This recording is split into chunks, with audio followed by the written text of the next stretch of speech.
Italian organized crime originated when, according to legend, three Spanish knights escaped to the Sicilian island of Favignana.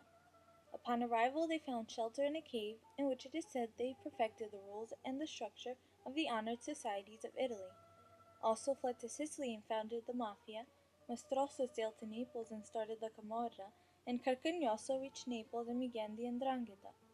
Historians are unaware of the accuracy of the legend, but confirm that Italian criminal activity was present among prisons before the unification of Italy in 1861, as inmates found it easy to manipulate and corrupt guards and fellow prisoners.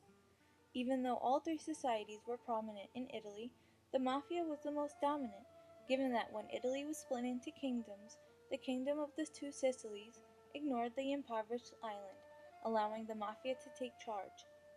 Not only was Palermo Sicily's capital, it was the birthplace of numerous mafiosos, and its Concadoro district was a profit zone. Its citrus trees furnished Sicily's most important lemon export business to the United States.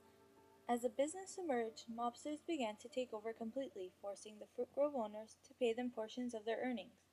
The mafia's success, however, was threatened once Benito Mussolini became dictator of Italy. Mobsters started to display their wealth, and it was more and more obvious that it was they and not the government that controlled Sicily. Such behavior was not well received by Mussolini, who did everything in his power to dismantle Sicily's organized crime syndicate. His fight against the mafia resulted in many mobsters fleeing to the United States, where mafiosos had links from the export business.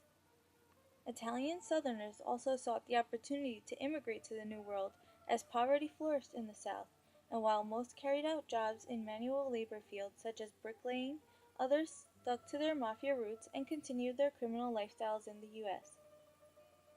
The Italian-American Mafia emerged when numerous Italian criminals were arrested throughout the east coast of the United States.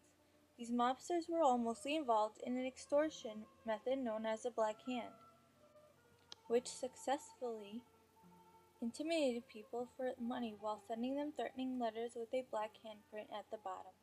In the meantime, Italian mobsters formed the Five Point Gang of New York City, which profited from conquering territories, leading the way for notorious mobsters such as Lucky Luciano. Lucky Luciano, after noticing the upcoming of the Italian-American Mafia, decided to make up the commission, which included all the mafia bosses around the United States, in order to control the actions of the criminal syndicate. Since many Italians, including Sicilian mafiosos, entered the United States through Ellis Island, the mafia trend remained in the area of New York City. Thus, the five families of New York were formed, which included the Gambino family, the Lucchese family, the Colombo family, the Bonanno family, and the Genovese family.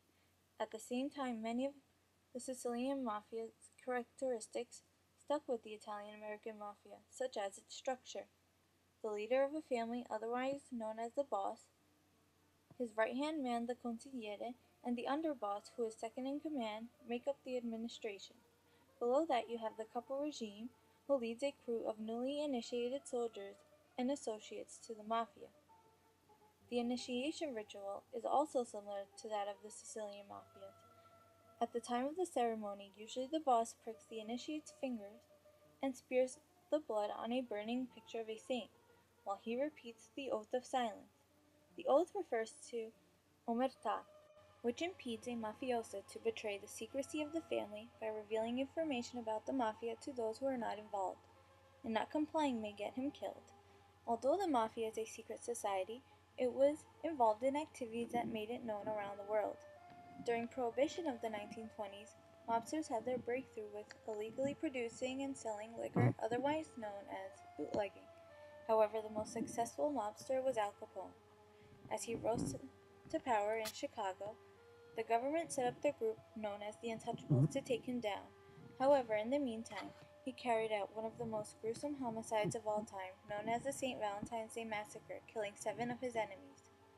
As the end of Prohibition came along, mobsters decided to engage in easy foolproof activities such as extortion and racketeering by forcing civilians to pay them money, and if they refused, they were suffered deadly consequences. The mafia also strided in the drug trafficking and the construction businesses, and at one point it was said that it controlled much of New York City. As the Italian-American mafia started to bloom, the government continued its fight against the mafia.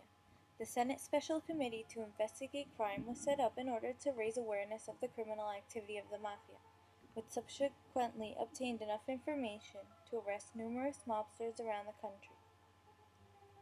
The decadence of the mafia continued once the government put in place the Racketeer Influence and Corrupt Organizations Act that allowed it to attack criminal syndicates, and those found guilty of committing at least 2 acts of racketeering can be fined up to $25,000 and at least 20 years in prison per count.